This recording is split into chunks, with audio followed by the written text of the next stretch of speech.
Episode 71 of This and That and What the Fuck Else. And in this one I'm going to talk mostly about the Donbas, and then I've got some of the gender confusion stories, and my favorite topic, the global revolution, and then I have to talk about this green madness. I am in a dark place in my mind lately, especially the past 3-4 days. The things that I'm seeing does not look good for us, ordinary people. The elite cabal has got plans for us.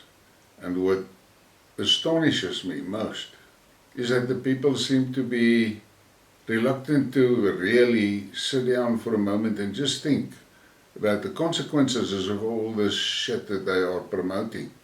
But in the end, I'm a fatalist, and I believe that reality is going to hit home, and it's going to hit hard. And for those that are unwilling to open their minds, there's a shock waiting. But let's go. And this first one is a post that I picked up on Twitter, and it is in relation to the recent, let's call it, secession of the Donbas from Ukraine. Nobody's taking someone else's property. The people whose ancestors have lived on these lands for centuries are simply divorcing a racist, fascist partner which cannot tolerate their identity, culture and language.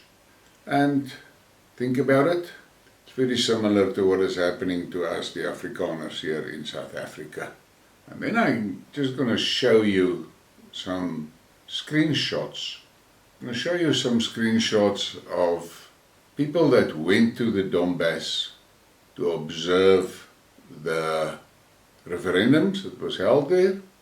And there's a lot of people that made a lot of nasty comments about the observers. And here in South Africa there was a lot of guys that had a lot to say about the fact that the ANC Youth League sent representatives to oversee that referendum. The question that I've asked myself all the time is, they've got all these stories about that delegation from South Africa.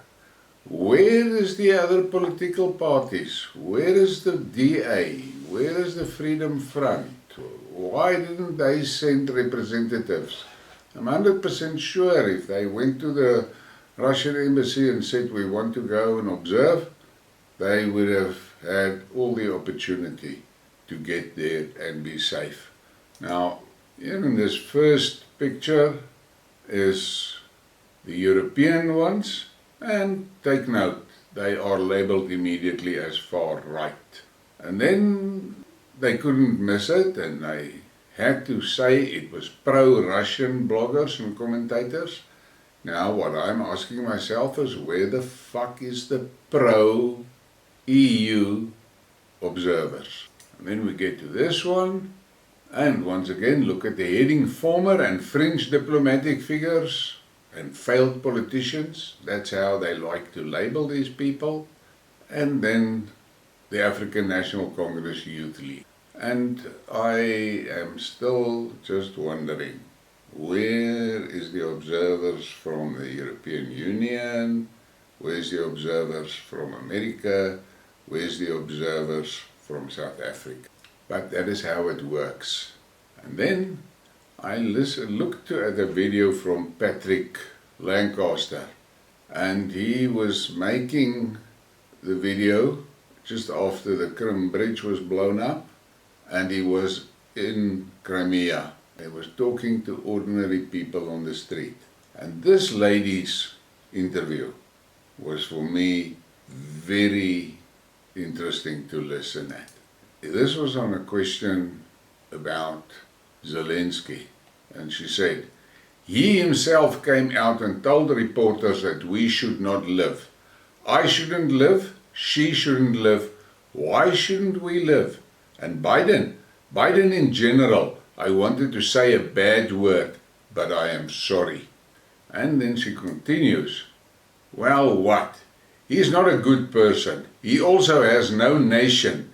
He is not an American. He also draws you into poverty. Isn't it so? And that, to me, made me smile. Ordinary people on the street.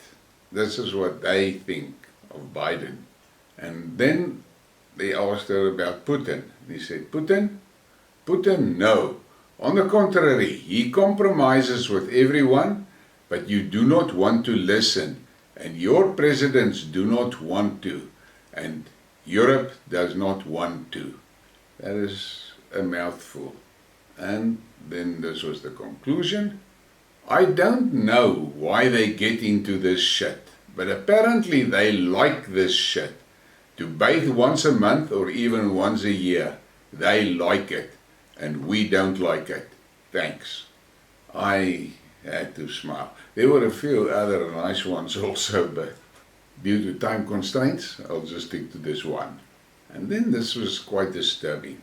In leaked documents, the grey zone names British individuals involved in the Crimean Bridge bombing. They are Chris Donnelly, an MI5 colonel and high-ranking NATO advisor, and Hugh Ward, a British Army veteran and developer of plans to destroy the Russian bridge.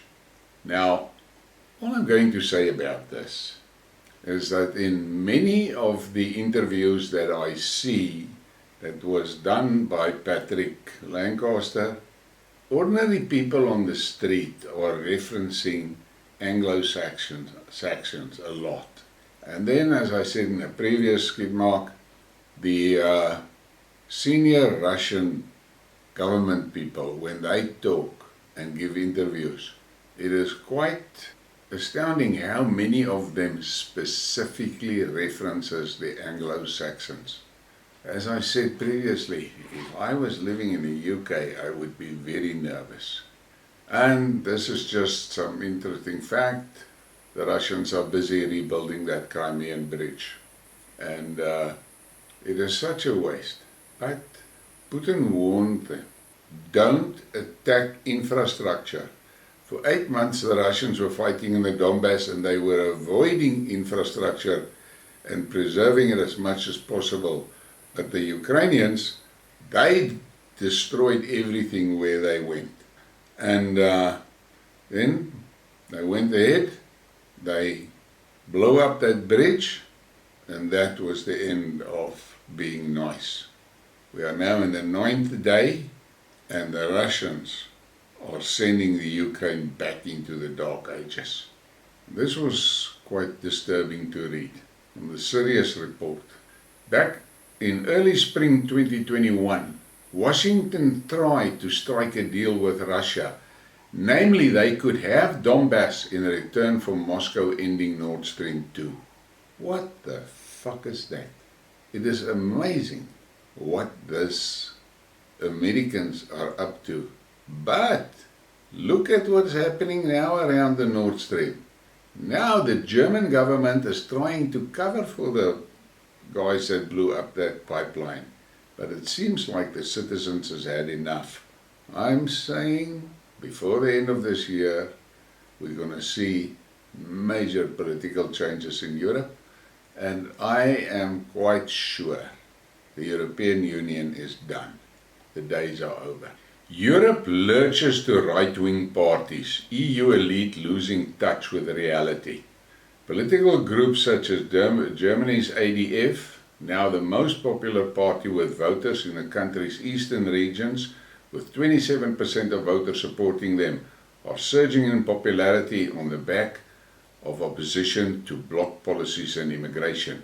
Even President Joe Biden has admitted Democrats can't be sanguine about the rising prominence of nationalist elements in America, mirroring similar movements in Sweden, Finland, Poland and Spain. EU threats against member states trying to secure affordable gas and an uncompromising stance against nationalists are pushing voters to the right to find politicians more aligned with their views. This is something that I predicted way back in April, and I find that heading interesting. Europe lurches to the right-wing parties. What the hell is this story? Whenever you are a promoter of good and decent conservative values, you are a right-winger. And then from this guy on Twitter, Black in the Empire, I like him a lot. He asks these questions and makes these statements that are unnerving many people. Now listen to this one. Gaddafi gave his troops Viagra to commit rapes. Iraqi soldiers threw babies out of incubators. Saddam had WMDs. Everything is going great in Afghanistan. Putin was totally unprovoked. Just a few of the war lies fed to us, but never fear, the US champions for democracy are here. And that's the truth, and I mean that crazy woman that made a statement about the Viagra. It's exactly the same shit that they tried with Gaddafi. And then we get to this generation of gender-confused people. Rampant fraud, a rise in people self-identify as indigenous. And that's from Australia, and I read that article and it was actually, I just laughed. All these people that are now identifying as Aborigines, and in doing that, they qualify for all sorts of government supports and special payments and things like that. And now the government is realizing that, hey, wait a bit. There's a lot of these people that are claiming all these benefits, they are not Aborigines. But they're waking up a little bit late. And then you have to look at this picture, just to wonder. A US general and a Russian general. What the fuck can go wrong? And then we get to the global revolution. Reality playing out again. Russian manufacturing grew at its fastest rate in 3.5 years in September due to production, new orders and client demand. But this, the West don't want to show you this. And then this from Putin. We are proud that in the 20th century our country led the anti-colonial movement, which opened up opportunities for many people around the world to make progress, reduce poverty and inequality, and defeat hunger and disease. And as usual, the Western press and the Western media don't pay attention when Putin speaks, because the things that he is saying is a danger to them. And then more from Putin. The West is insisting on a rules-based order. Who has ever seen these rules? Who agreed or approved them? Listen, this is just a lot of nonsense, utter deceit, double standards or even triple standards. Russia is not going to live by such makeshift false rules. And as I said previously, the decent people of this world is going to owe Putin a lot. And then from this Arabian journalist, I like this guy. Hysterical reactions of US politicians to OPEC plus oil decision will push Arabs to accelerate their plans to rebalance and diversify their strategic relations, especially in relation with security and military deals. More opportunities and deals for China, Russia and India with Arabs. And I've seen now that apparently Saudi Arabia wants to join BRICS. The global revolution is working slowly at the back of the Western media back pages. You see some mention of it, but if you go east, you'll see that revolution is in full swing. This guy responded to that. Cross fingers that happens ASP. The West urgently needs to be decoupled from the global South and parallel financial, economic and political systems to be created away from the UN, IMF, WB, Olympic Games, etc. Decouple the West from planet Earth. I don't think that the West in general and Americans specifically realize the hatred in the rest of the world toward the West. And this was just an interesting little snippet. I had to put it in here, and it's under my global revolution. Look at this. These two leaders, Kazakhstan and Turkey. And they're at one of their meetings, and so, as I said yesterday, they discussed trade and infrastructure and bettering the lives of their people. And look what these two are doing in their tea break. They play table tennis. Two guys just enjoying the moment. What a contrast to when Western leaders meet. And there is this one, I spoke about it in a previous Skidmark. Putin gave his coat to the President of the United Arab Emirates, who was frozen in St. Petersburg. Those who are friends with Russia do not freeze. And it was, I watched that whole little incident in a video where Putin gave his coat to this guy. And then we get to the green thing, and this image you should look at. Look at what the difference it can make when you have people with intelligence working out stuff and planning things. Look at that on the left, all those passengers in that bus, and then on the right, less passengers, but look at all those cars. And this map is just for your information. Look at that and think carefully and watch and see global rare earth reserves in 2021. Just look at that. Brazil, South Africa, Tanzania, India, Vietnam, China, Russia, Australia. That is where the rare earth metals are. And then look at it a little bit in Canada and the USA and some in Greenland. Nothing in Europe. This should make people reconsider their war agenda. And then this is another one for the greenies. France bought cars for civilian servants, but it was too expensive to replace the batteries. This is the Green New Plan to save your country. No one else wanted the cars, so the contract with civil servants was terminated and the cars couldn't be sold. No one wanted them because of the high cost. And the nightmare is, those cars sitting there in that image, all of them are packed full of batteries. Batteries that cannot be recycled. Batteries that are extremely poisonous to the environment. Look at that. And then we get to that what the fuck moment. And this what the fuck moment is just the image that you have to look at. And it is based on that crazy story that Ursula von der Crazy tried to sell to the world.